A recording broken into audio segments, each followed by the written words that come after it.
Lecture du livre des Actes des Apôtres.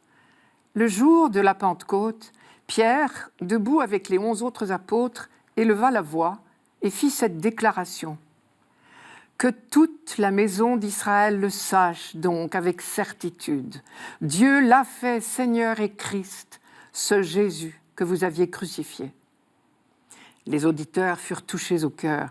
Ils dirent à Pierre et aux autres apôtres, « Frères, que devons-nous faire ?» Pierre leur répondit, « Convertissez-vous, et que chacun de vous soit baptisé au nom de Jésus-Christ pour le pardon de ses péchés. Vous recevrez alors le don du Saint-Esprit. Car la promesse est pour vous, pour vos enfants et pour tous ceux qui sont loin, aussi nombreux que le Seigneur notre Dieu les appellera. » Par bien d'autres paroles encore, Pierre les adjurait et les exhortait en disant « Détournez-vous de cette génération tortueuse et vous serez sauvés. » Alors, ceux qui avaient accueilli la parole de Pierre furent baptisés. Ce jour-là, environ 3000 personnes se joignirent à eux. Nous continuons la lecture du discours de Pierre à Jérusalem au matin de la Pentecôte. Parce qu'il est désormais rempli de l'Esprit Saint, il lit à livre ouvert, si j'ose dire, dans le projet de Dieu. Tout lui paraît clair. Il se souvient du prophète Joël qui avait annoncé « Je répandrai mon esprit sur toute chair ». Et pour lui, c'est l'évidence. Nous sommes au matin de l'accomplissement de cette promesse. C'est par Jésus, rejeté, supprimé par les hommes, mais ressuscité, exalté par Dieu, que l'Esprit est répandu sur toute chair. Ces gens qui sont en face de lui, ce sont des pèlerins juifs venus de tous les coins de l'Empire romain. Ils sont partis de chez eux, parfois de très loin, du fin fond de la Mésopotamie ou de la Turquie ou d'Égypte et de Libye, par obéissance à la loi de Moïse. Et ils n'en sont pas venus faire du tourisme, ils sont venus en pèlerinage pour célébrer la fête de la Pentecôte juive, la fête du don de la loi. Pendant tout le trajet, et encore une fois, arrivés au temple de Jérusalem, ils ont chanté les psaumes et ils ont prié Dieu de faire venir son Messie. La tâche de Pierre ce matin-là, c'est donc de leur ouvrir les yeux. Oui, le Messie dont vous n'avez pas cessé de parler tous ces jours-ci, c'est bien lui qui a été exécuté ici même à Jérusalem il y a quelques semaines. Que toute la maison d'Israël le sache donc avec certitude. Dieu l'a fait Seigneur et Christ, ce Jésus que vous aviez crucifié. Pour des auditeurs juifs, ces titres de Seigneur, Christ, décernés à Jésus sont très osés. Le mot Christ, c'est la traduction en grec du mot hébreu Messie, Machiar. Quant au mot Seigneur, il était appliqué tantôt à Dieu, tantôt au Messie. Pierre ne l'emploie certainement pas encore au sens de Jésus est Dieu. Non, c'était par trop impensable pour des Juifs, lui compris. Mais il veut bien dire par là, ce qui est déjà considérable, que l'homme de Nazareth est le Messie attendu. C'est donc faire reposer sur Jésus toute l'espérance d'Israël. Or, si de très bonne foi, des quantités de contemporains de Jésus ont pu vouloir sa mort, c'est que son caractère de Messie n'était pas du tout évident. Les auditeurs de Pierre, nous dit le texte, furent remués jusqu'au fond d'eux-mêmes. Là, on touche le mystère de la conversion. Ils étaient venus à Jérusalem en pèlerinage, donc le cœur ouvert, certainement. Et Pierre a su toucher leur cœur. Et il pose la même question très humble qu'on posait à Jean-Baptiste sur les bords du Jourdain. Que devons-nous faire ? Et la réponse est la même également, tout aussi simple, tout aussi humble. Convertissez-vous. Et un peu plus tard, Pierre reprend une formule analogue. Détournez-vous de cette génération tortueuse. Se convertir, dans le langage biblique, c'est précisément se retourner, faire demi-tour. Et l'image qui est derrière ces expressions, c'est celle de deux routes. On peut se tromper de chemin. Génération tortueuse ou égarée, en grec, veut dire qui a perdu sa route. Dans cette expression, génération égarée, il ne faut certainement pas lire du mépris. Mais Pierre fait une simple constatation. La génération contemporaine du Christ et des apôtres a été affrontée à un véritable défi. reconnaître en Jésus le Messie qu'on attendait malgré toutes les apparences contraires. Et elle a commis une erreur de jugement, elle s'est trompée de chemin. Et cette constatation de Pierre est un appel pour ses auditeurs, un appel à se convertir, à faire demi-tour. Concrètement, se convertir, c'est demander le baptême au nom du Christ, dit Pierre. Et nous avons là une petite catéchèse du baptême, telle que les apôtres en parlaient dès le début de l'Église. Que chacun de vous se fasse baptiser au nom de Jésus-Christ pour le pardon de ses péchés, et vous recevrez alors le don du Saint-Esprit. Car, dit-il, la promesse est pour vous, pour vos enfants et pour tous ceux qui sont loin, aussi nombreux que le Seigneur, notre Dieu, les appellera.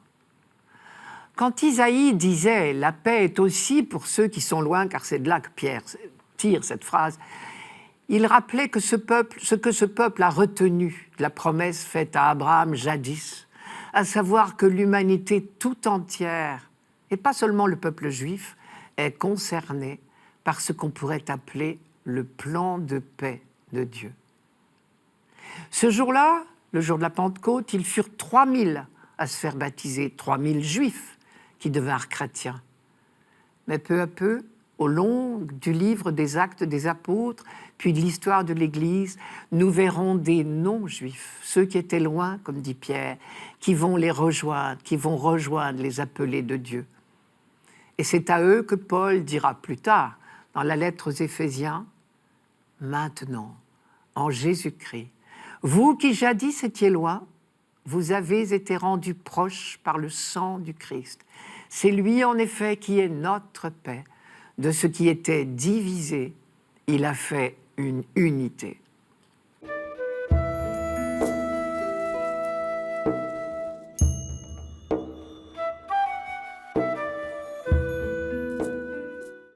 Psaume 22.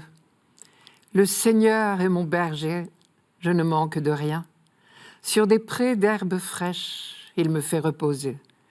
Il me mène vers les eaux tranquilles et me fait revivre. Il me conduit par le juste chemin pour l'honneur de son nom. Si je traverse les ravins de la mort, je ne crains aucun mal, car tu es avec moi. Ton bâton me guide et me rassure. Tu prépares la table pour moi devant mes ennemis. Tu répands le parfum sur ma tête. Ma coupe est débordante. Grâce et bonheur m'accompagnent tous les jours de ma vie. J'habiterai la maison du Seigneur pour la durée de mes jours. Nous avons déjà rencontré ce psaume 22 il y a quelques semaines pour le 4e dimanche de Carême. Et j'avais insisté sur 3 points, je vous les rappelle. Premier point, comme toujours dans les psaumes, c'est d'Israël tout entier qu'il est question, même si la personne qui parle dit « je ». Deuxième point, pour dire son expérience croyante, Israël utilise 2 comparaisons, celle du Lévite, qui trouve son bonheur à habiter dans la maison du Seigneur, et celle du pèlerin qui participe au repas sacré qui suit les sacrifices d'action de grâce. Mais il faut lire entre les lignes. À travers ces 2 comparaisons, il faut entendre l'expérience du peuple élu qui vit dans l'émerveillement et la reconnaissance pour l'alliance proposée par Dieu. Troisième point, les premiers chrétiens ont trouvé dans ce psaume 22 une expression privilégiée de leur propre expérience de baptisé. Et du coup, ce psaume est devenu, dans la primitive Église, le chant attitré des célébrations de baptême. Aujourd'hui, je vous propose de nous arrêter tout simplement sur le premier verset. « Le Seigneur est mon berger, je ne manque de rien. » Dans un pays d'éleveurs, un troupeau, c'est la richesse d'une famille. Ce qui veut dire que quand on compare Dieu à un berger, et donc Israël à son troupeau, on ose penser que le peuple élu est un trésor pour son Dieu, ce qui est quand même une belle audace. Et l'emploi d'un tel vocabulaire est donc une invitation à la confiance. Dieu est représenté comme un bon pasteur, c'est-à-dire celui qui rassemble, qui guide, qui nourrit, qui soigne, qui protège, qui défend. En un mot, celui qui veille sur tous les besoins de son troupeau. Et tout cela, on le dit de Dieu. Je vous en cite quelques exemples que j'ai glanés dans l'Ancien Testament. Le berger qui rassemble, je l'ai trouvé chez le prophète Michée.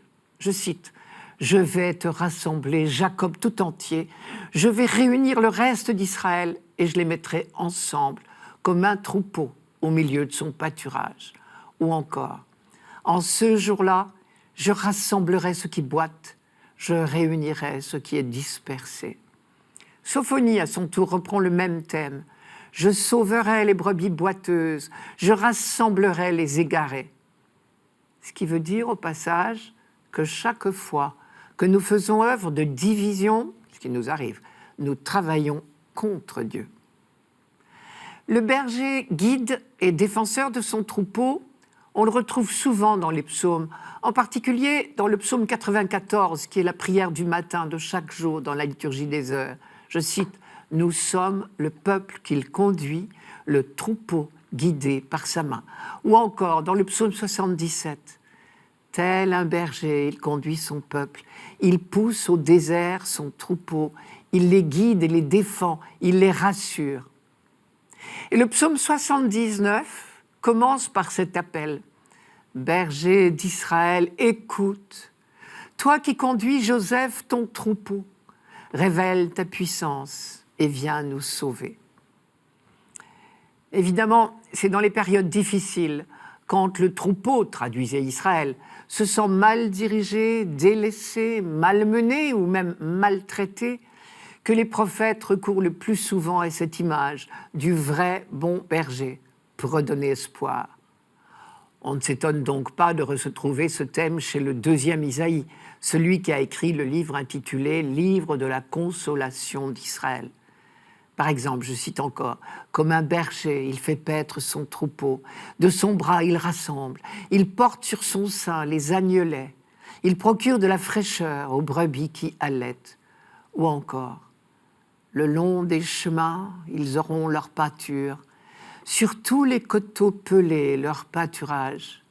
Ils n'endureront ni faim ni soif, jamais ne les abattront ni la brûlure du sable, ni celle du soleil, car celui qui est plein de tendresse pour eux les conduira et vers les nappes d'eau les mènera à se rafraîchir. » Et j'ai gardé pour la fin ce magnifique texte d'Ézéchiel, mais que vous connaissez déjà, mais je le redonne quand même. « Je viens chercher moi-même mon troupeau pour en prendre soin. De même qu'un berger prend soin de ses bêtes, le jour où il se trouve au milieu d'un troupeau débandé, ainsi je prendrai soin de mon troupeau. Je l'arracherai de tous les endroits où il a été dispersé un jour de brouillard et d'obscurité. Je le ferai paître sur les montagnes d'Israël, dans le creux des vallées et dans tous les lieux habitables du pays. Je le ferai paître dans un bon pâturage. Son herbage sera sur les montagnes du haut pays d'Israël. C'est là qu'il pourra se coucher dans un bon herbage et paître un gras pâturage sur les montagnes d'Israël. La bête perdue, je la chercherai. Celle qui se sera écartée, je la ferai revenir. Celle qui aura une patte cassée, je lui ferai un bandage.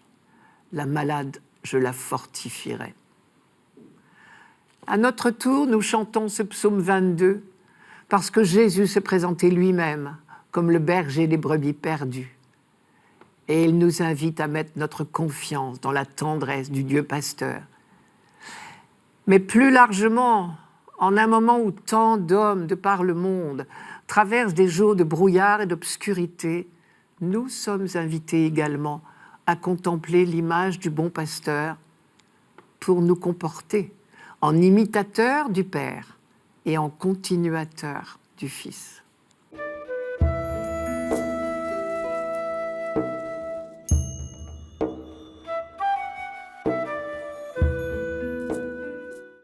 Lecture de la première lettre de Saint Pierre apôtre.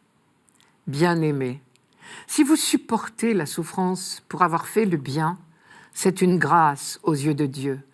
C'est bien à cela que vous avez été appelés, car c'est pour vous que le Christ, lui aussi, a souffert. Il vous a laissé un modèle afin que vous suiviez ses traces. Lui n'a pas commis de péché. Dans sa bouche, on n'a pas trouvé de mensonge. Insulté, il ne rendait pas l'insulte. Dans la souffrance, il ne menaçait pas, mais il s'abandonnait à celui qui juge avec justice. Lui-même a porté nos péchés dans son corps sur le bois, afin que, morts à nos péchés, nous vivions pour la justice. Par ses blessures, nous sommes guéris. Car vous étiez errants, comme des brebis, mais à présent, vous êtes retournés vers votre berger, le gardien de vos âmes. Dans ce passage, Pierre s'adresse à une catégorie sociale très particulière. Ce sont des esclaves. On sait que l'esclavage existait encore à son époque.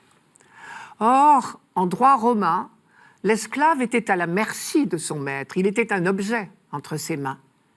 Il arrivait donc que des esclaves subissent des mauvais traitements sans autre raison que le bon plaisir de leur maître. Et être un esclave chrétien chez un maître non chrétien exposait certainement à des brimades supplémentaires.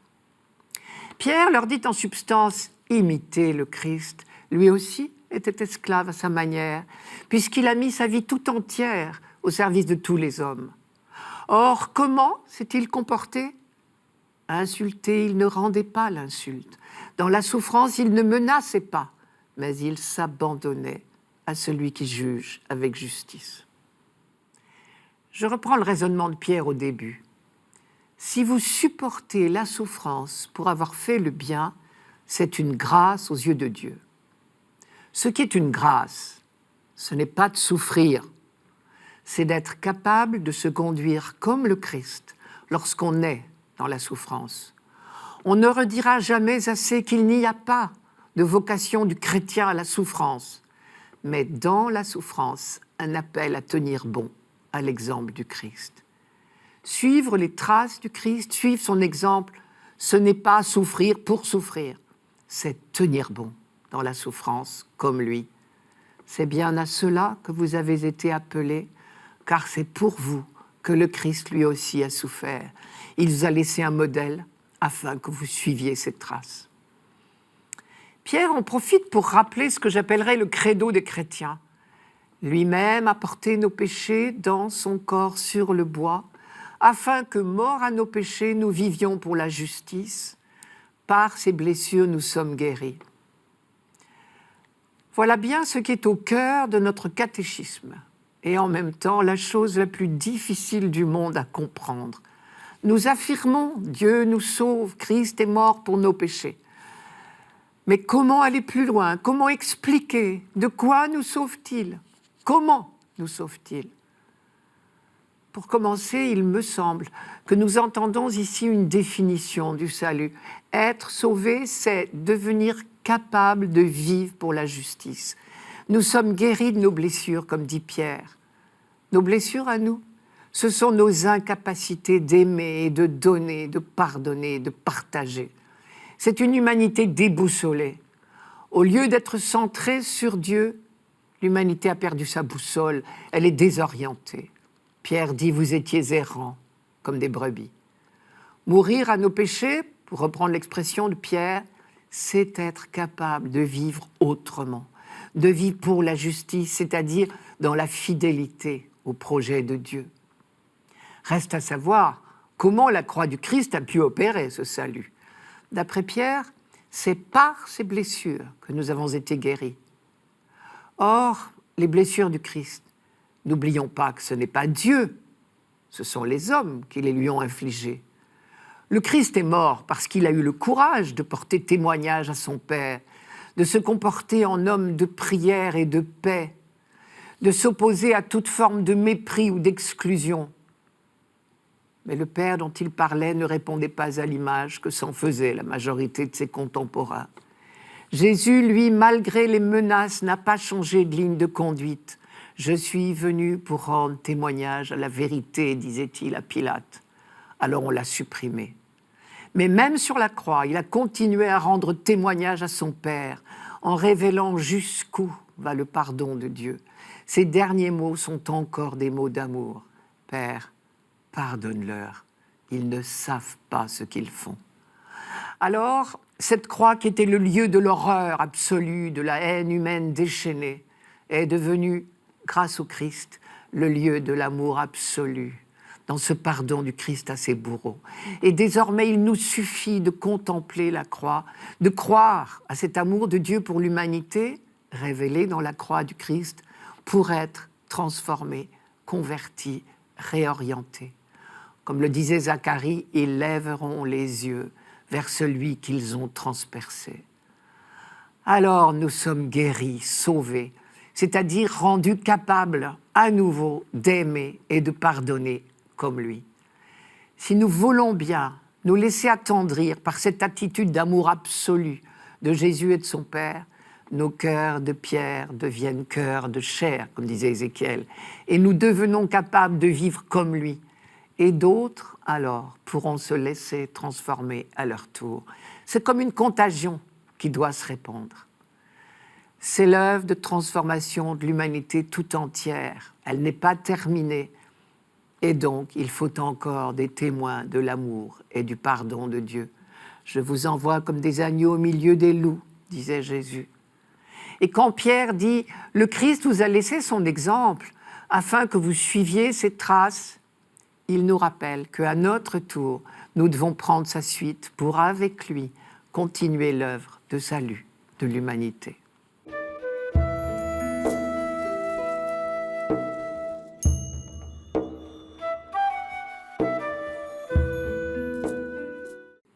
Évangile de Jésus-Christ selon saint Jean. En ce temps-là, Jésus déclara « Amen, Amen, je vous le dis. Celui qui entre dans l'enclos des brebis sans passer par la porte, mais qui escalade par un autre endroit, celui-là est un voleur et un bandit. Celui qui entre par la porte, c'est le pasteur, le berger des brebis. Le portier lui ouvre et les brebis écoutent sa voix. Ces brebis, à lui, il les appelle, chacune par son nom, et il les fait sortir. Quand il a poussé dehors toutes les siennes, il marche à leur tête, et les brebis le suivent, car elles connaissent sa voix. Jamais elles ne suivront un étranger, mais elles s'enfuiront loin de lui, car elles ne connaissent pas la voix des étrangers. Jésus employa cette image pour s'adresser aux pharisiens, mais eux ne comprirent pas de quoi il leur parlait. C'est pourquoi Jésus reprit la parole. Amen, Amen, je vous le dis, moi je suis la porte des brebis. Tous ceux qui sont venus avant moi sont des voleurs et des bandits, mais les brebis ne les ont pas écoutés. Moi je suis la porte. Si quelqu'un entre en passant par moi, il sera sauvé. Il pourra entrer, il pourra sortir et trouver un pâturage. Le voleur ne vient que pour voler, égorger, faire périr. Moi, je suis venu pour que les brebis aient la vie en abondance. La cohérence des textes de ce dimanche est particulièrement frappante. Le psaume, puis la deuxième lecture, et maintenant l'évangile, nous transportent dans une bergerie. Le psaume comparait la relation de Dieu avec Israël à la sollicitude d'un berger pour son troupeau. Il disait « Le Seigneur est mon berger, je ne manque de rien. Sur des prés d'herbes fraîches, il me fait reposer. » Dans la deuxième lecture, saint Pierre comparait les hommes qui n'ont pas la foi en Jésus-Christ à des brebis perdues. Il disait « Vous étiez errants comme des brebis, mais à présent, vous êtes revenus vers le berger qui veille sur vous. » Et ici, dans l'évangile de Jean, Jésus développe son long discours sur le bon pasteur. Ce genre de réflexion était très familier aux auditeurs de Jésus, parce que, tout d'abord, il y avait de nombreux troupeaux en Israël, bien sûr, et ensuite, parce que les prophètes de l'Ancien Testament avaient pris l'habitude de ce genre de comparaison. Je ne retiens qu'une phrase du prophète Isaïe qui insiste sur la sollicitude de Dieu envers son peuple. Je cite « Celui qui est plein de tendresse pour eux les conduira, et vers les masses d'eau les mènera à se rafraîchir. » Et enfin, du futur Messie, on disait volontiers qu'il serait un berger pour Israël. En même temps, les prophètes ne cessaient de mettre en garde contre les mauvais bergers, qui représentent un véritable danger pour les brebis. Et Jésus, à son tour, s'inscrit bien ici, dans ce registre. Il dit à la fois la sollicitude du berger pour ses brebis et le danger que représentent pour elles les faux bergers. Ces thèmes familiers, il les reprend dans l'évangile de ce dimanche sous la forme de 2 petites comparaisons successives, celle du berger, puis celle de la porte. Il prend la peine de les introduire l'une et l'autre par la formule solennelle « Amen, Amen, je vous le dis ». Or, cette expression introduit toujours du nouveau. Et justement, le thème du berger était bien connu. Alors où est la nouveauté ? D'autre part, Jean précise que ces 2 paraboles sont adressées aux pharisiens. Jésus leur a raconté la première, mais nous dit Jean, ils ne comprirent pas ce que Jésus voulait leur dire. Alors Jésus enchaîna sur la deuxième. Pourquoi les pharisiens n'ont-ils pas compris la première ? Peut-être tout simplement parce que de toute évidence, Jésus laisse deviner qu'il est lui-même ce bon berger, capable de faire le bonheur de son peuple, et eux se voir avaler du coup au rang de mauvais bergers.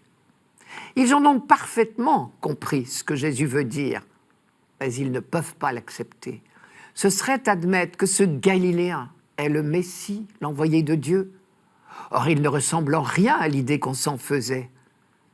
C'est peut-être la raison pour laquelle Jésus a pris soin de dire « Amen, Amen, je vous le dis ». Chaque fois qu'il introduit un discours par cette entrée en matière solennelle, il faut être particulièrement attentif. C'est l'équivalent de certaines phrases que l'on rencontre souvent chez les prophètes de l'Ancien Testament. Quand l'Esprit de Dieu leur souffle des paroles dures à comprendre ou à accepter, ils prennent toujours bien soin de commencer et parfois même de terminer leur prédication par des formules telles que « oracle du Seigneur » ou « ainsi parle le Seigneur ». Même ainsi mis en garde, les pharisiens n'ont pas compris ou pas voulu comprendre ce que Jésus voulait leur dire. Mais ils persistent. Jean nous dit, c'est pourquoi Jésus reprit la parole. On devine la patience de Jésus qui lui inspire cette nouvelle tentative pour convaincre son auditoire. Je suis la porte des brebis. Si quelqu'un entre en passant par moi, il sera sauvé. C'est une autre manière de dire qu'il est le Messie, le Sauveur. Par lui, le troupeau accède à la vraie vie. Moi, je suis venu pour que les brebis aient la vie en abondance. C'est presque une confidence. Jésus nous dit pourquoi il est venu. Pour terminer, je retiendrai volontiers une leçon de cet évangile. Jésus nous dit que les brebis suivent le berger parce qu'elles connaissent sa voix. Derrière cette image pastorale, on peut lire une réalité de la vie de foi. Nos contemporains ne suivront pas le Christ, ne seront pas ses disciples si nous ne faisons pas résonner la voix du Christ, si nous ne faisons pas connaître la parole de Dieu. J'y entends une fois de plus un appel à faire entendre par tous les moyens le son de sa voix.